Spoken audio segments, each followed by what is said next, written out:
Hoje eu vou falar sobre as corporações de ofício, ou também chamadas de guildas, que é um tema muito interessante e pouco explorado na história, ou explorado de forma errada, porque elas foram a forma de organização de trabalho mais bem sucedida e mais próxima da perfeição possível, que apesar de óbvio ter defeitos, mas que foi a melhor da história e são muito interessantes tanto por causa que são pouco exploradas, quanto porque há muitas mentiras sobre elas vindo de fontes marxistas, liberais, materialistas, que as consideram como monopólios ou como precursores dos sindicatos modernos e do sindicalismo moderno, ou simplesmente um desconhecimento de certos católicos sobre elas, como as guildas realmente funcionavam, e acabam caindo em outros erros, né? Bom, para começar, as corporações de ofício ou guildas, elas surgiram mais ou menos no século X para o século XI, quando as invasões bárbaras acabaram, né, com a conversão dos vikings e dos povos escandinavos, né, e as cidades passaram a ser mais seguras, né, e as rotas comerciais voltaram a ser mais pujantes. Bom, as guildas, para começar, elas não foram as mesmas em toda a sua história, até porque elas duraram 9 séculos, né? Então elas passaram de inicialmente associações livres e voluntárias de trabalhadores e artesãos com ideias semelhantes nos tempos medievais para algo semelhante a agências reguladoras restritivas sobre carta régia nos tempos modernos. Uma guilda inicialmente era uma associação voluntária de homens que contribuem para ajuda mútua, segurança e bem-estar, com confirmação de uma autoridade local de que eles foram autorizados a formar uma irmandade. Basicamente isso.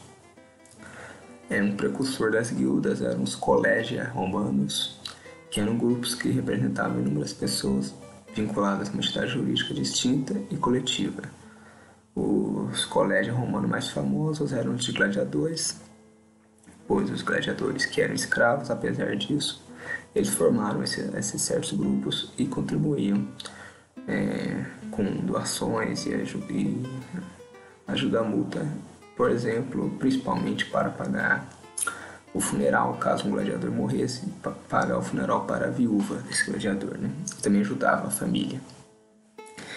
Bom, então, e esse colégio romano, quando o Império Romano caiu ocidental em 476, ele foi fundido, mais ou menos, entre aspas, com a noção germânica do comitatus, que influenciou também as irmandades, introduzindo elementos de juramento e honra. Em áreas remotas, as indústrias dominantes eram de fabricação de papel, curtimento de couro, enchimento de tecidos e assim por diante. Essas indústrias precisavam de máquinas para economizar tempo e trabalho manual. Todos os 742 mosteiros cistercienses da Europa tinham sistemas hidráulicos capazes de processar diferentes matérias-primas, como ferro, lúpulo, trilho, tecido e muito mais. Onde a água não tinha curso, outras áreas usavam o vento para impulsionar sua produção. Moinhos de vento forneciam menos energia do que os de água, mas a custos mais baixos e com maior alcance. Esses moinhos se espalharam por toda a Europa, e começou a ser exportado para fora da Europa, como o escritor árabe escreve. Abre aspas, esses soldados alemães usaram sua habilidade para construir o primeiro moinho de vento que a Síria já conheceu. Essa citação está no livro The Medieval Machine, The Industrial Revolution of Middle Ages, do J. Gimbel, publicado em 1077. Bom, a Europa cristã não tinha mais... A escravidão entrou em decadência na Europa cristã desde o século V até acabar completamente, praticamente, no ano 1000. e essas máquinas ajudaram a economizar mão de obra para tarefas mais frutíferas. É nesse contexto que surgem as corporações de ofício e irmandades. Em vez de sistemas rígidos e burocráticos de jornaleiros e aprendizes, esses eram de caráter informal. Os jornaleiros eram simplesmente funcionários itinerantes ou estáveis. Os aprendizes eram alunos do ofício, matriculados pelos pais ou ensinados pelos próprios pais. Qualquer um podia ingressar numa cooperativa ou irmandade por mérito. Essas organizações se engajaram na produção, orando pelas almas dos membros falecidos e muito mais. Elas continham obrigações mútuas voluntárias, juramentos de irmandade, cerimônias e banquetes sociáveis aplicados a mais do que produção e comércio. Em cidades inglesas como Devon e Dorset, até pequenas guildas financiavam jantares mensais para os membros, enquanto patrocinavam missas e orações pelos membros falecidos.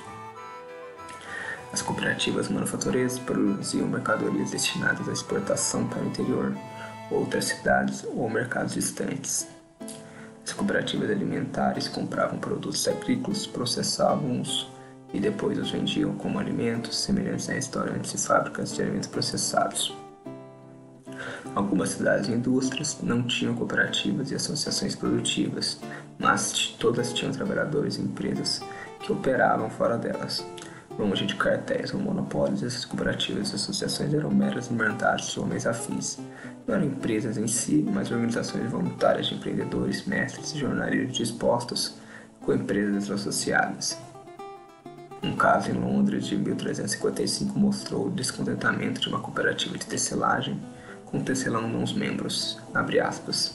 Os tecelões de Londres reclamaram ao prefeito e aos vereadores que os burlers estavam exercendo o ofício de tecelagem em suas casas sem serem qualificados como membros do ofício. Os burlers reivindicaram corajosamente o direito como homens livres da cidade a realizar qualquer comércio ou mistério. A tentativa dos tecelões de estabelecer seu direito exclusivo ao seu ofício foi tão pouco aprovada pelas autoridades da cidade que eles não se aventuraram a comparecer no dia marcado. O julgamento foi proferido no sentido que, doravante, seria legal para todos os homens livres montarem teares em seus albergues em outros lugares e tecerem tecidos e vendê-los à vontade. Fecha aspas. A citação se encontra no livro Guilds, Laws and Markets for Manufactured Merchandise in Late Medieval England, Exploration in Economic History, do Gary Richardson, de 2004. De fato, as mercadorias fluíam livremente do ponto de produção ao ponto de venda. Nenhuma barreira legal impedia o comércio entre as cidades. As autoridades protegiam os comerciantes de atos de violência e tributação arbitrária. Os tribunais aplicaram os contratos. Iniciar uma empresa dependia de truques e regras confiáveis, previsíveis e, o mais importante, de conhecimento comum. Gary Richardson resumiu o caso contra as guildas monopolistas da seguinte forma, abre aspas. Monopólios legais nos mercados de manufaturas não eram de interesse dos homens que criavam e faziam cumprir a lei. Os faros dos monopólios teriam nascido dos homens mais influentes da sociedade medieval, mercadores, aristocratas e eclesiásticos, que tinham interesses investidos no comércio. O interesse dos comerciantes é óbvio. O comércio era seu meio de vida. Os interesses dos aristocratas eclesiásticos são menos aparentes. Lordes e sacerdotes detinham o direito de manter a maioria dos mercados e feiras do reino. Esses eventos renderam grande soma de pedágios, impostos, taxas e aluguéis. Essas receitas subiram e caíram com a expansão e contração do comércio.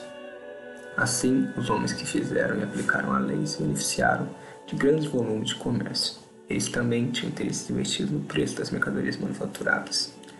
A capacidade de comprar produtos superiores era um dos principais privilégios da vida nobre.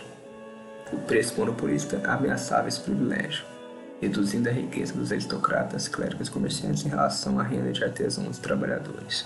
Os preços monopsonísticos também ameaçavam os meios de subsistência dos senhores. Aristocratas e clérigos possuíam a maior parte dos rebanhos, florestas e minerais do reino e queriam receber altos preços por esses recursos. Fecha aspas. Ele continua, abre aspas. Em suma, a lei proíbe a manipulação de preços e quantidades e prejuízos de concorrentes e consumidores, independente dos métodos utilizados. Contornar a lei era caro e demorado. Corromper a lei era difícil e impossível para artesãos típicos. As maquinações monopolísticas ameaçavam as pessoas mais poderosas do mundo medieval, aristocratas, eclesiásticos, comerciantes, e eles se opunham aos esforços dos artesãos para controlar os mercados. Além disso, os artesãos pouco tinham ou nenhum incentivo para agir como monopolistas, já que as maquinações monopolistas provocariam tarifas retaliatórias, ações civis e processos criminais. Além disso, os mercados de mercadorias manufaturadas eram difíceis de manipular. As manufaturas eram luxos. A demanda por elas era elástica e podiam ser enviados de um canto a outro do continente. Os consumidores podiam escolher entre mercadorias feitas por muitos fabricantes, adiar compra de bens duráveis quando os preços estavam altos e procurar melhores negócios. Assim, os fabricantes não podiam manipular o preço de seus produtos nem facilmente nem com grande lucro. Em suma, não há razão para supor que as guildas manufatureiras possuíssem monopólios legais. Existem muitos motivos para acreditar que não. Fecha aspas.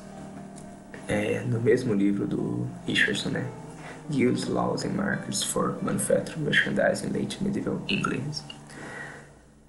Bom, no caso da Inglaterra, Richardson observa ainda que a partir de um banco de dados de licenças de distrito de 225 cidades inglesas, entre 1042 e 1600, no máximo 5% das guildas tinham poderes anticompetitivos legais. Além disso, nenhuma cidade ou vila do banco de dados tinha poderes para recusar comerciantes ou importações feitas em outros lugares.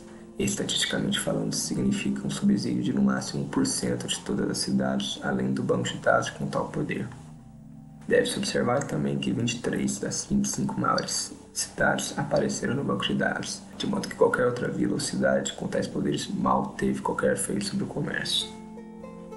A 13ª cláusula da Carta Magna garantia que os abusos estereotipados das guildas, como recusar mercadores e membros de guildas rivais, nunca aconteceriam. Abre aspas.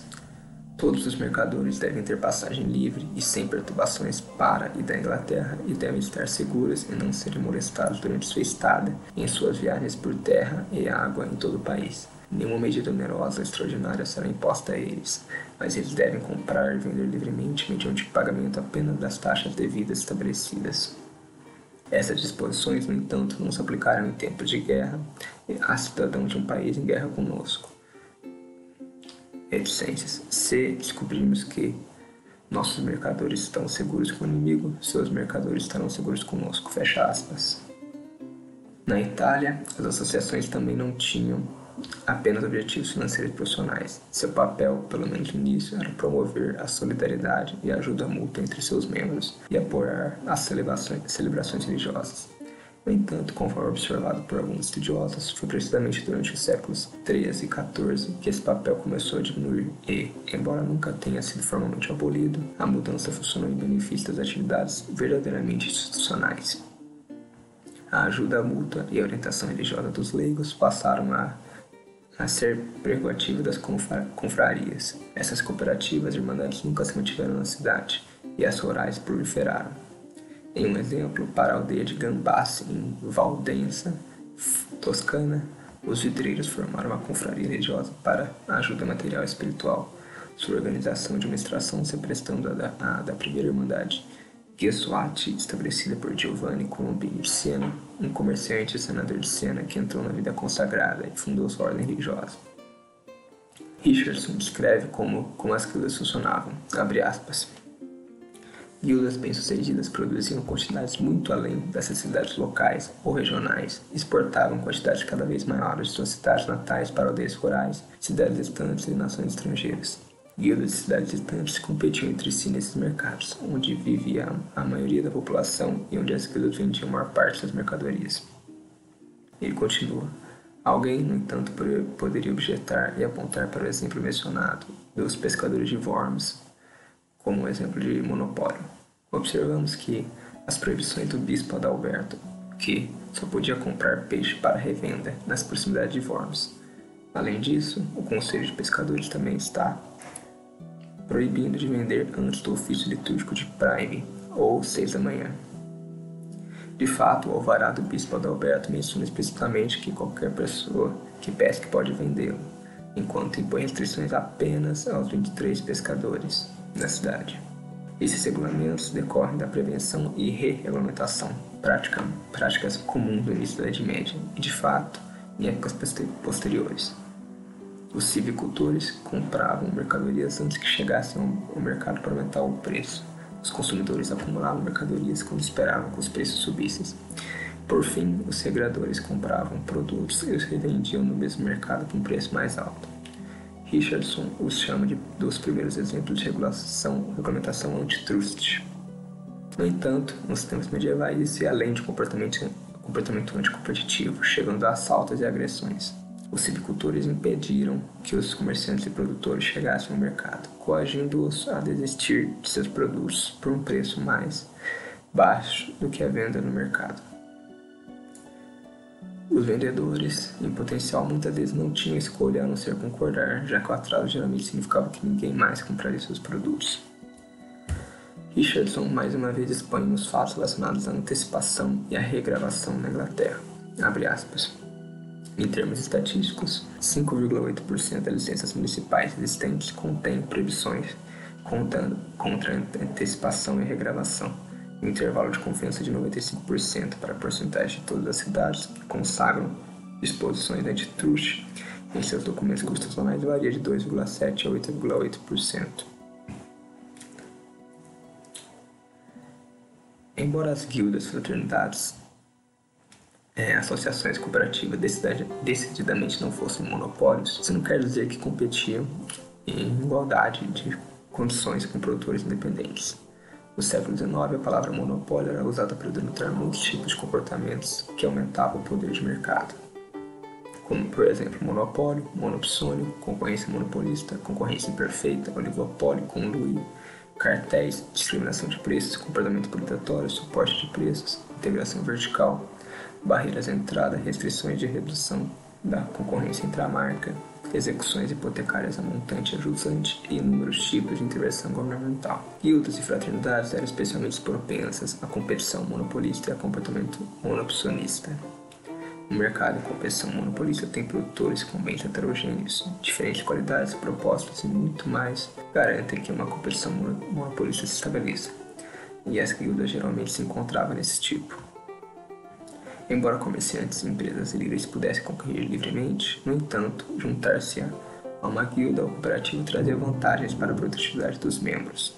Os trabalhadores sêniores inspecionavam todos os bens para garantir a qualidade, enquanto penalizavam os membros que repetidamente produziam produtos inferiores. As guildas também tinham marcas distintivas de seu comércio em seus produtos, com a marca da guilda e os processos secretos de fabricação. Essas etapas garantiam proteção contra fraude e falsificação, problema comum. Na verdade, análises químicas e estimativas de estatística mostram que 1 a cada 4 das espadas de aço damasceno coletadas por soldados aristocratas, proprietários de terras, comerciantes e outras partes nos tempos medievais eram de fato falsificações. Cooperativas e guildas garantiam que todos vissem suas marcas registradas, físicas ou de qualidades. Essas práticas prefiguravam a competição monopolista moderna, uma vez que as guildas forneciam produtos marcadamente diferentes umas das outras, muitas vezes competindo em nichos. Do lado da demanda, um mercado também pode ser classificado como oligopsônio, com poucos compradores, ou monopsônio, com apenas um comprador. No mercado de trabalho, guildas também se encontravam nas situações. Algumas guildas retardaram a entrada em sua ocupação localmente, limitando a educação de aprendizes e contratação de jornaleiros. Outras guildas monopsonizaram os mercados de trabalho regionais. Um punhado de guildas de tecelões regulamentou a produção em torno de suas cidades e, com a permissão do governo real, proibiu a produção no campo, forçando os tecelões rurais a se mudarem para as áreas urbanas, onde os impostos poderiam ser facilmente cobrados e a qualidade poderia ser avaliada com precisão. Por fim, algumas guildas também tinham o direito de exigir que todos os trabalhadores de um campo pagassem taxas, agora conhecido como os impostos, à organização. O censo inglês de 1378 contém 2 exemplos de confecção de tecidos. Ambas as guildas de tecelagem possuíam o direito legal de exigir que todos os seus vizinhos trabalhando em sua ocupação pagassem taxas à sua organização. O pequeno número de relatórios do censo relatando esse direito sugere que poucas guildas possuíam poderes semelhantes. Das guildas com retorno existentes, 4,08% coletaram contribuições obrigatórias. Richardson observa que o intervalo de confiança de 95% para a porcentagem de todas as cidades com esse privilégio varia de 0 a 9,6%, ou seja, menos de 10% das guildas que tinham tais poderes. No entanto, os estatutos da guilda nunca permitiram que alguns trabalhadores impedissem que outros praticassem seu ofício. Mesmo que as cartas fossem exclusivas, elas não teriam criado monopólios no sentido moderno. Produtores únicos em um determinado local devem competir com produtores localizados em outros lugares. Guildas de diferentes cidades lutavam por clientes nas aldeias rurais, cidades mercantis e feiras periódicas onde vendiam a maior parte de suas mercadorias. Algumas guildas possuíam poder de monopsônio em suas cidades natais, mas as barreiras à entrada eram porosas e os controles sobre os mercados de insumo poderiam ser facilmente contornados. E as guildas que legalmente tinham esses poderes representavam no máximo 5% de todas elas. Bom, agora falaremos um pouco da corrupção das corporações de ofício ou das guildas na Idade Moderna. Bom, na Inglaterra, a primeira mudança veio de fato com o Estatuto dos Artífices da Rainha Elizabeth I, de 1563. Embora qualquer pessoa com habilidade, mérito ou mesmo conexões pudesse trabalhar sozinhos antes, agora ninguém poderia assumir um ofício oficialmente reconhecido na Inglaterra sem cumprir pelo menos 7 anos de aprendizado. O emprego também exigia um mínimo de 1 ano em determinados campos. Funcionários com menos de 30 anos ou solteiros não poderiam deixar o emprego durante o mandato do ano sem boa e justa causa e aprovação de 2 juízes de paz ou do prefeito da cidade, a menos que recebessem uma herança de pelo menos 40 shillings ou tivessem propriedade de valor de pelo menos 10 libras. Aqueles que deixaram o emprego sem justa causa foram considerados vadios e enfrentaram pesadas multas. Por fim, os empregadores também não podem dispensar funcionários sem aviso prévio de 1 trimestre, exceto por causa razoável e suficiente com 2 testemunhas. As guildas tiveram que se adaptar a esse novo regulamento, se tornando cartéis.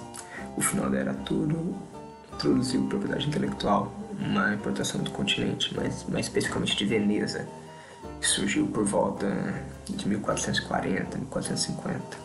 Os regulamentos iniciais vinculavam uma quid, disseminando informações sobre novas invenções, com um quo, recebendo direitos de monopólio sobre a invenção por um tempo. Advogados e cortesãos estabeleceram precedentes sobre o que a Libra implicava, permitindo monopólios sobre mercados para cooperativas produtivas e guildas.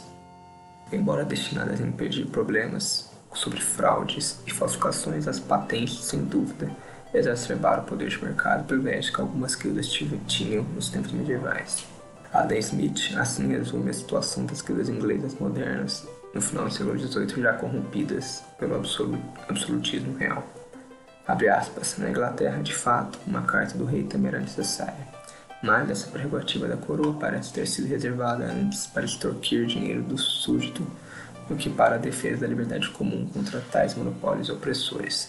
Ao pagar uma multa ao rei, a carta parece geralmente ter sido prontamente concedida, e quando qualquer classe particular de artífices ou comerciantes achava apropriado agir como uma corporação sem uma carta, tais guildas adulterinas, como eram chamadas, nem sempre eram caçadas por causa disso, mas obrigadas a multar anualmente o rei, por permissão para exercer seus privilégios usurpados.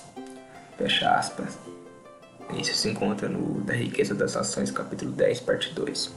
Os regulamentos trabalhistas permitiram que as guildas fornecessem cotas para novos entrantes, como em Augsburgo e Frankfurt, restringindo notavelmente novos entrantes, principalmente anualmente. Na cidade holandesa de Haarlem, durante as décadas de 1630 e 1640, os oficiais da guilda, os pintores ajudaram a organizar leilões públicos, rifas e loterias para estimular a demanda, enquanto os criticavam publicamente como prejudiciais e desrespeitosos aos artistas. Meio século depois, os alfaiates de Haarlem exigiram que menos costureiras fossem aceitas para que os lucros não caíssem. descobrindo que as guildas se tornaram cada vez mais burocráticas, formais em regulamentos e estatutos e propensas a conflitos internos. Apesar disso, a realidade das guildas modernas ainda fica aquém de muitos estereótipos. A maioria dos novos membros veio de fora da cidade. Os filhos dos membros raramente forneciam mais de 20% de sangue novo. Apenas em cidades e vilas menores, o tratamento preferencial aos parentes ocorreu com maior frequência.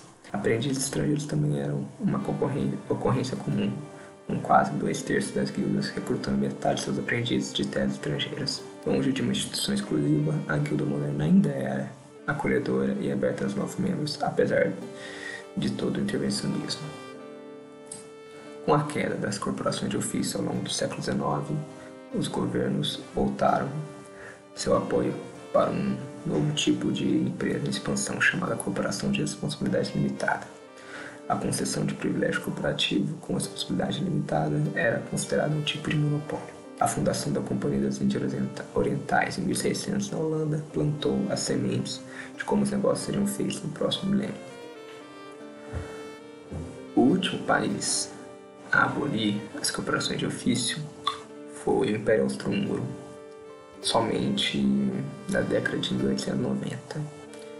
E, além disso, o Império Austro-Húngaro era extremamente rico e começou a se industrializar também na mesma época.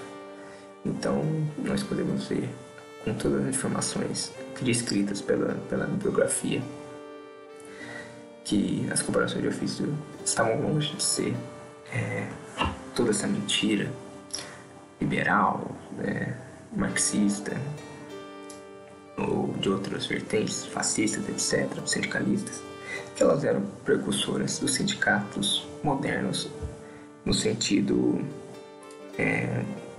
do sindicalismo, do peleguismo e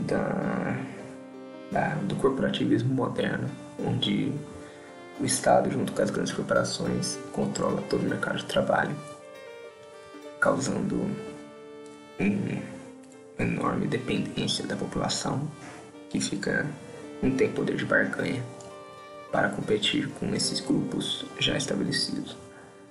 E com isso terminamos o nosso vídeo aqui. As referências principalmente são o Guilds, Laws and Markets for Manufactured Merchandise in Late Medieval English, do Gary Richardson, e o The Medieval Machine, The Industrial Revolution of the Middle Ages, do Gimbel, de 77. Eu espero que tenham gostado. Até mais.